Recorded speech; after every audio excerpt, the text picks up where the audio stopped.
Hi there, and welcome to True Light, a podcast about the Christian faith through the lens of the Eastern Church. This is a mini episode, and today I am speaking with Julian Hayda from Chicago. He is a member of the SingCon organizing committee. He is truly a forward-thinking member of the Ukrainian Greco-Catholic Church. What a pleasure it was to interview him. So without too much further ado, I think we'll just get into my rapid fire questioning where he tells us his name and his birthday and his social insurance number and all that kind of stuff. So let's get into it with Julian Hayda. Here he is. My name is Julian Hayda, Julian Hayda. Okay. What's your occupation?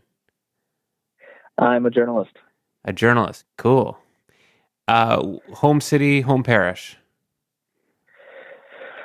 Home city, Chicago, Illinois, 100%. Home parish, it's a bit complicated, but for the last several years it's been St. Michael's, which is in the West Pullman neighborhood on the far south side of Chicago. Okay.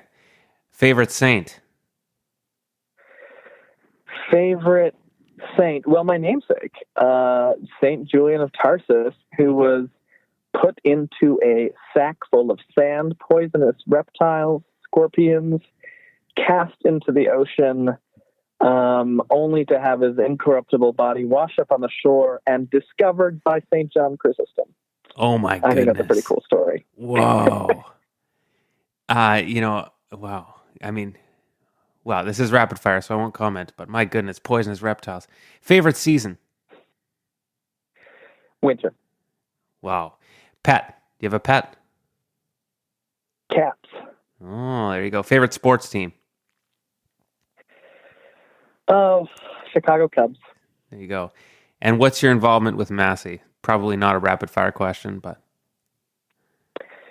My involvement with Massey, I know it's the Massey podcast. I don't have a direct involvement, but I've been to the study days a bunch of times. Okay. My grandmother used to be on the board of Massey, and my dad is a proud alumnus of Massey from its early days when it was founded here in Chicago. Okay, cool. So this is the end of the rapid fire bit. I saw on your bio somewhere that you come from a long line of priests. Is that right? I sure do. My grandmother can talk a lot about it, and it gets really interesting because our lineage comes from a town called Manyava in western Ukraine. It's now an Orthodox monastery, has been for a very long time. And as far as kind of our family historians can tell, we were kind of holdouts on communion with Rome. We didn't really, our family, or at least our line, didn't really join the communion until around 250 years ago. So it's a kind of a neat history of where our family fits into the history of our church. Wow. That's crazy. They just didn't go, they just didn't stop commemorating the Pope? Well, they weren't part of the group that initially recognized the Union of Brest. Okay. They were very loyal to the Greeks. As far as we can tell. Sure. And there's even a saint, kind of my great uncle, who's a saint, Saint Job of Manyava, and I'd like to visit. His relics are on display to venerate them in this town of Manyava in this Orthodox monastery. It's supposedly pretty difficult to get to, but when this pandemic ends and I make my next trip to Ukraine, hopefully I can find a detour into Subcarpathian Ivano-Frankivsk to venerate my great uncle. Wow, that is so cool. What is your hope for our parishes, for for Eastern parishes more broadly, but the UGCC in particular? And how does the Institute and SingCon fit in with that hope?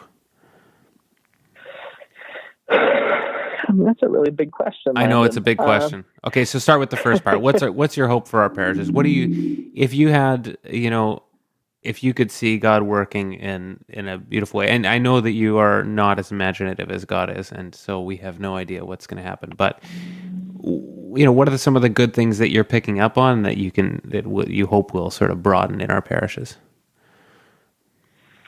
Well, for years, I've seen glimpses of what a vibrant parish can look like. Of course, there's the Vibrant Parish Initiative that our church has run and presented for a number of years.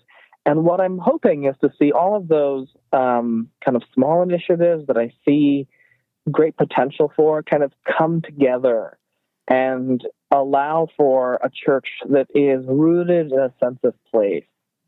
We are in North America, for better or worse.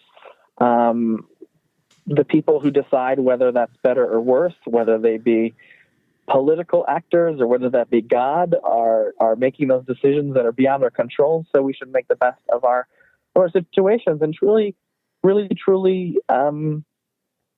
build what we have here. We have beautiful buildings. We have, in some cases, wonderful cultural institutions. But where, as we were talking a little bit earlier, where are these institutions and where are these buildings and where does the what has been established in our church over the last 100 some odd years that our church has been in the U.S. and Canada, where's that going to take us for the next 20 years? I think our church is rather segregated. I think there's radically different models for what is the successful, the tenable way forward. Some of those models depend on yet another. It pains me to say this as someone who kind of comes from a Ukrainian heritage, but I hate to see so many hopes rest on yet another disaster befalling Ukraine. Because when disaster befalls Ukraine, people leave Ukraine and they fill our churches here in America. So we're thrilled to see our churches full of recent immigrants in America, and that they breathe life into parishes that, that is, if they end up in places that parishes already exist, or if, not every area has recent immigrants from Ukraine. But I don't want there to be disaster in Ukraine. To paraphrase Patriarch Sheptytsky, people should be Greek Catholics. People should be Christians right where they are. Again, setting aside all the kind of issues around migration, I don't think we should rest our hopes on there being another massive outmigration of Ukrainians from Ukraine in the next 20 or 30 years. Otherwise, we'll have to close all of our parishes. And at the same time, I don't think we should chase the kind of people who really think that we represent a kind of social or political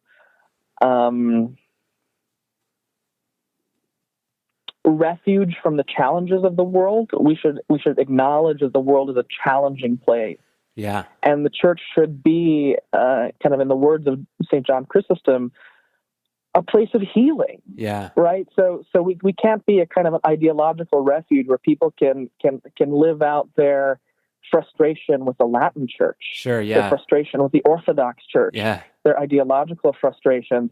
It's a place where we can air these things, pray through them, live with other people and in communion with other people that are different from us, but nonetheless believe in the same God, and pray for goodness and pray for life and pray for joy in the second coming. And so I think that we have these kind of two separate models that are a little bit divergent, that can't necessarily see over the horizon. One that sees the social and political moment of today and reacts to it, and the other that depends on disaster befalling Ukraine, forcing people to leave Ukraine and filling our churches. And that becomes a cultural club. Yeah. Now, to answer your second question, where does the singing conference fit into this? Yeah. Well, I'm sure you've heard this. I'm going to forget who this is from. I don't think it's St. Augustine. It's probably St. Augustine, because I never accurately quote St. Augustine. But and I think that's probably a distinctly Eastern problem. Yeah. But when you sing, you pray twice. There you go. And I think in a lot of those prayers, in a lot of the services of our church, you'll hear a lot of SingCon people talking about matins, and especially a lot about Vespers. But even in the silent prayers of the Divine Liturgy, there are little tidbits of really tangible guidance in some ways for our lives. Okay. There are ways of understanding our lives through the gospel embedded in the liturgical service of our church that are taken directly from Scripture. And when we sing those things, we learn how to behave and how to view and how to interact with the things that are challenging in our lives. Yeah. And we get hope from those things. Yeah, yeah. We get faith from those things. And if we don't sing, if we don't have a complete liturgical life, then it's very easy to become despondent and lose faith. Yeah. So I think liturgy and singing and congregational participation, which is absolutely kind of essential to the idea of the singing conference, is one of those ways that the church can become relevant across all of those kind of church-based challenges, across all of the political and social challenges that we have, and really kind of form faithful, hopeful, kind of action-oriented, right? We're not sola scriptura, we're not Protestants, action-oriented Christians. And that's what really excites me. It's like singing liturgically is how to be a human. Like you are learning, about beauty, about truth, about ethics, about theology. I mean, that's you're embodying all those things, right? Yeah, I mean, I'm a journalist. Yeah. And there's a lot of talk about what is fake news. Yeah. About what is real news. Yeah. And there's this pseudo-religious conversation about what is truth in the world. Yeah, right. Now, as a Christian, I know that truth can only come from God. Yeah. So the conversation isn't so much about what is true or what is real, or what is kind of factual, and a lot of that really depends on where someone is and what someone's view of a certain thing is. Yeah. This is a conversation that artists have. What does someone get out of a piece of art, even if it's like Renaissance art, or even if it's iconography that has very kind of strict parameters? People like take different things and see different things in that art. Well, our liturgy isn't that vague. It's rather direct. Like the text comes first. Yeah.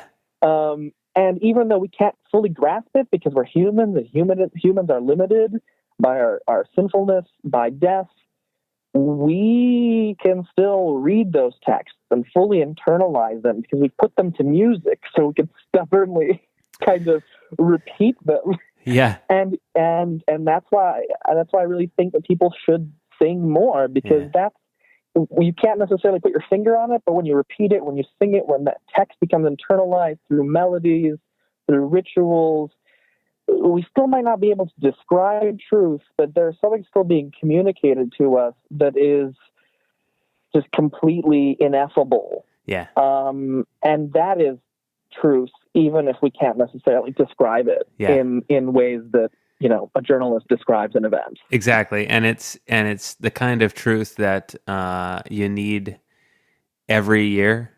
It's the same services. It's the kind of truth, like you said, you need to repeat it so that we can kind of stubbornly try to get our heads around, try to get our hearts around some of it, right? I have this friend, and he served a bishop in the Orthodox Church for a while, and so he'd travel around with him. And this bishop would give the same homily at all of his parishes, and eventually someone confronted him and just said, like, why do you always give the same homily? You've given it to us like the last 5 years when you visited. And he goes, well, when you start doing it and loving each other, then I'll stop preaching it.